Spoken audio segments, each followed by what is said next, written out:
Bienvenidos a un programa de la Ciudad de las Ideas adicional. Este es un programa para pensar realmente lo que está pasando y sobre todo en el tema del arte y de la educación, de la inteligencia emocional, de nuestro sistema educativo. Y sin duda alguna, una de las personas más reconocidas mundialmente en esta materia se llama Howard Gardner, quien es, entre otras cosas, uno de los autores del Proyecto Cero en la Universidad de Harvard. Howard, really, it's an honor to have an interview with you. Thank you Muchas gracias por aceptarla. In your own words, that's the way we Te always pido, como start hacemos siempre en este program programa de here. la Ciudad de las Ideas, que te presentes con tus propias palabras. ¿Quién eres? ¿Qué haces? I'm a psychologist and a writer. Soy psicólogo y escritor.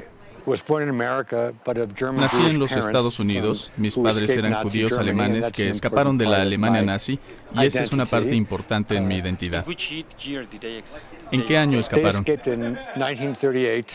Escaparon They en left Nuremberg 10 1938. days before Crystal Salieron de Night, Nuremberg the night of the 10 shattered días glass, antes de and la arrived noche in de los America, cristales rotos y on llegaron a los Estados November Unidos el 9 de 9th, noviembre de ese año. 1938. So I always grew up knowing that, Crecí I sabiendo might que never have pude no haber existed. existido, That's an y important ese part es of un my elemento identity. importante de mi identidad. I grew up in a small city called Crecí Scranton, en la pequeña Pennsylvania, ciudad de Scranton, and en went to Harvard Pensilvania, College in 1961, y llegué a la Universidad de Harvard en 1961 y esencialmente nunca he salido de allí. De una u otra manera he permanecido en Harvard durante casi 50 años. Comencé pensando que iba a ser abogado. Luego estudié historia y después me sedujeron las ciencias sociales, particularmente la psicología. Al principio estaba interesado en el psicoanálisis y en la personalidad. Mi tutor fue el famoso psicoanalista Erik Erikson, quien fue parte del círculo freudiano. Pero usando la misma metáfora, después fui seducido por la psicología cognitiva, en cómo trabaja la mente. Eran los tiempos en que el conductismo imperaba en la psicología, las décadas de los 30, 40 y 50, pero fue derrocada por una perspectiva más cognitiva, que no se concentraba solo en el comportamiento de las personas, sino en lo que llamamos representación mental. Cómo pensamos, qué es lo que pensamos, cuáles son los lenguajes de la mente. Y eso me emocionó. Me convertí en académico y sigo siéndolo desde entonces.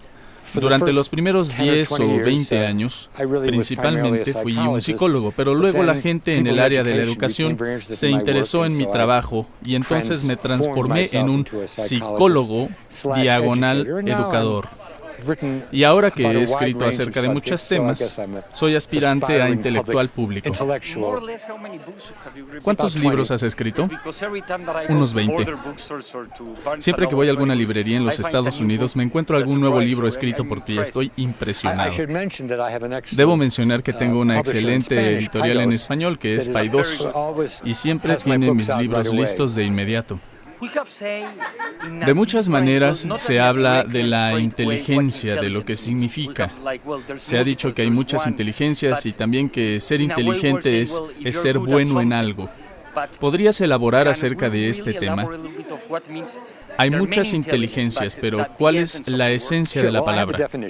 Sí, tengo una definición. Es un potencial biopsicológico, lo que significa que es parte de nuestro cerebro y de nuestra mente, que no son lo mismo.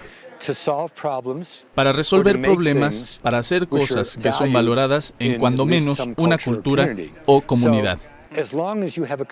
Al tener la capacidad que ayuda a resolver problemas y hacer cosas valiosas, yo lo llamo inteligencia. Y ya he mencionado que el lenguaje y la lógica son muy importantes en las escuelas, pero también hay inteligencia espacial, musical, corporal, lógica, lingüística, interpersonal, intrapersonal y naturista.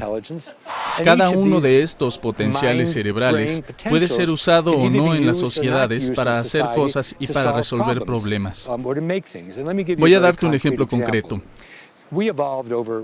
Hemos evolucionado por cientos de miles de años para poder sobrevivir en la naturaleza, para cultivar plantas, para comer ciertas cosas y no otras, comer ciertos animales y escapar de otros, y evitar comida que podría ser venenosa. A eso lo llamo inteligencia naturista, el poder discriminar entre animales y plantas, nubes, montañas, etc., qué es lo que nos conviene. Sin esto no estaríamos aquí. En la actualidad, mucha gente en cualquier país desarrollado No necesita poder distinguir entre una planta y otra. Solo van a la tienda y con suerte no comprarán nada venenoso.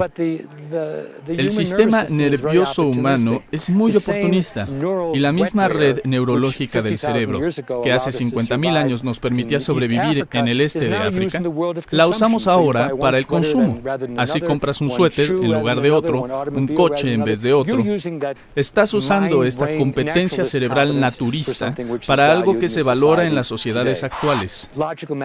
La inteligencia lógico-matemática no evolucionó para las computadoras, que son inventos de los últimos 70 años, pero algunas personas con un alto nivel de inteligencia lógico-matemática son valoradas en la sociedad de la computación. Si Bill Gates hubiera nacido hace 150 años, no tenemos idea si a alguien le hubiera importado quién era.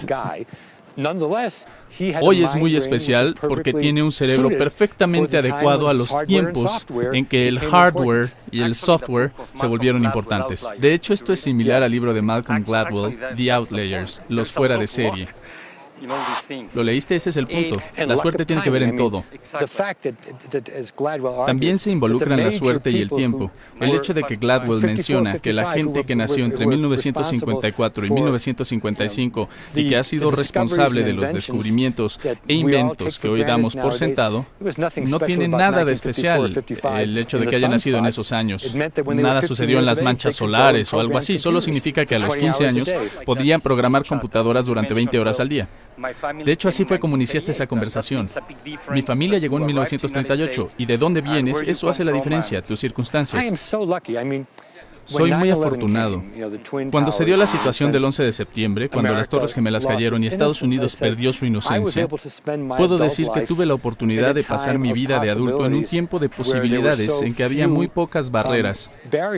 Y de hecho, durante unos 15 años logré hacer investigaciones sin tener una plaza de profesor. Obtenía dinero del gobierno. La Fundación Nacional para la Ciencia se fundó a partir de la Segunda Guerra Mundial. ¿Podrías hablarnos del famoso Proyecto Cero y la relación entre el arte y la importancia del desarrollo del arte en las escuelas? ¿Podrías elaborar acerca de eso? Sí, claro. En 1967, cuando yo era muy joven, un filósofo muy conocido inició en Harvard una organización llamada Proyecto Cero. Yo fui miembro fundador junto con David Perkins. Durante 28 años lideramos el proyecto y ahora nos ascendieron y somos directores senior. El Proyecto Cero fue diseñado para estudiar la naturaleza de la cognición artística y de la educación artística. Se basó en la premisa de que los artistas, músicos, escritores, bailarines, tienen mentes y las utilizan, resuelven problemas y hacen cosas como los científicos o como la gente de negocios o los políticos. Pero el arte en los Estados Unidos y en otros lugares a menudo fue considerado misterioso o como un entretenimiento. La gente no reconocía los aspectos serios y cognitivos que involucran las artes. El fundador, el filósofo Nelson Goodman, dijo que se había investigado mucho acerca del arte y de la educación en el arte, pero nadie había logrado organizarlo sistemáticamente. Por eso el nombre es Proyecto Cero. Lo que hacemos ahora es un tanque de pensamiento en Harvard. Está en Harvard y decimos que desarrollamos ideas en educación y la mente y las enfocamos en la dirección correcta. No dirigimos escuelas, ni museos, ni diseñamos programas de cómputo, pero tratamos de apoyar a otras personas que están interesadas en esas cosas y hemos sobrevivido durante 41 años. Mencionaste a la universidad y dicen que Harvard solo quita, nunca da.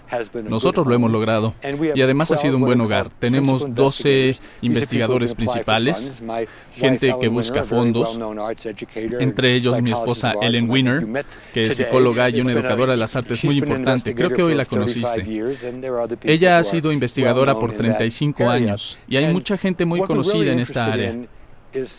Lo que verdaderamente nos interesa es qué es lo que forma parte del pensamiento artístico, en qué se distingue y cómo se relaciona con otras cosas que la gente valora. ¿Cuáles son los valores de las artes en sí mismas?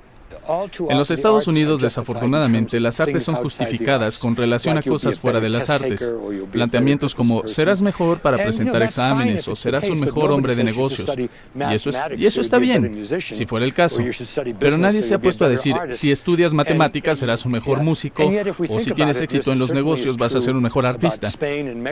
Si pensamos en esto, y esto es verdad, sobre todo en países como España y México, esa es la razón por la cual las culturas son recordadas a final de cuentas, ya sean los murales de Rivera o las pinturas de Kahlo. No, y cuando visitas una ciudad, lo primero que ves es la catedral, los edificios. Y ese no es un problema para la gente que tiene dinero. Sus hijos van a escuelas donde les enseñan artes o los envían de viaje de verano a Florencia. Howard, eres una de las pocas personas que han estudiado mentes brillantes, genios. He visto algo de esto en tus libros acerca de diferentes personalidades. Son muy diferentes en distintas áreas y son muy exitosos, lo que significa que han cambiado la historia del arte y de la música. Por favor, comparte con nosotros algunas de tus conclusiones. ¿Se puede decir que así se nace? ¿Hay algún porcentaje? ¿Qué tanto tiene que ver la familia? Bueno, la respuesta es sí. Todo eso es importante. Nadie nace como genio creador. Pienso que la creatividad hay una amplísima herencia. Pero ser especialista en algo hace que se genere una gran herencia. El cerebro de Mozart, el mío, el de Einstein, no son intercambiables, ni el de Darwin. Pero es interesante porque Einstein, Darwin y Mozart, todos personas increíbles, poseían distintos tipos de mente. A Darwin se le consideraba duro para las actividades escolares y con una inteligencia naturista superior a la normal. Einstein no era tan bueno en ciertas circunstancias, empezó a hablar ya grande y tenía una inteligencia espacial, lógico, matemática extraordinaria. A la gente le interesa lo que quiero decir de estos personajes, pero lo que quieren saber son los mensajes específicos. Y pienso en 3 mensajes: reflexión, apalancamiento y encuadre. Reflexión significa que la gente que crea, que cambia el mundo, invierte mucho tiempo pensando en sus logros, en cómo alcanzarlos, en qué hacer para lograr avances. Y no es tanto lo que hacen, sino que establecen las redes para sus empresas. Apalancamiento es que conocen las áreas de fortaleza y las empujan. Y no se preocupan mucho por las áreas en las que no son fuertes porque cuentan con la ayuda de gente que los apoyará en las áreas en las que ellos son fuertes. Y la tercera, de la que más he aprendido, es el encuadre, y significa que todos fallan en algún momento, pero si algo sale mal, no renuncias ni pateas un perro. Si te enojas, puedes superarlo y preguntas qué puedes aprender de eso. Una de mis frases favoritas la dijo Jean Monnet, el iniciador de la Comunidad Europea del Mercado Común y un gran pensador. Dijo, yo veo cada derrota como una oportunidad. Fue ambicioso y trató de aprender y estandarizar. Se dice en Internet que no deberíamos cometer errores, pero bueno, podríamos cometer errores, pero no los mismos.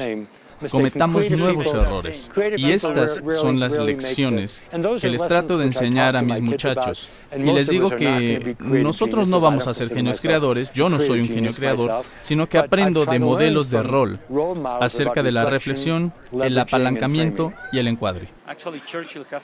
De hecho, Churchill decía que el éxito consiste en ir de falla en falla con enorme entusiasmo.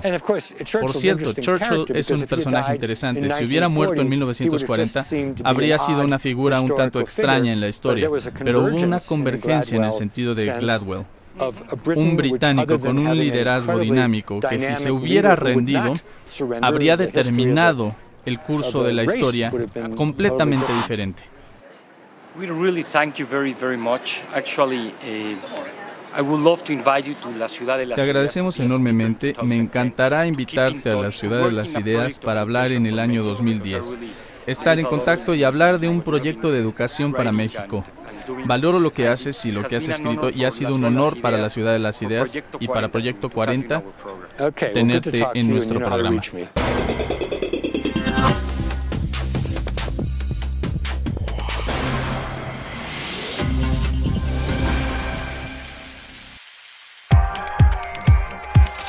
La Ciudad de las Ideas, un festival sin precedentes, agradece el apoyo a las siguientes empresas socialmente responsables.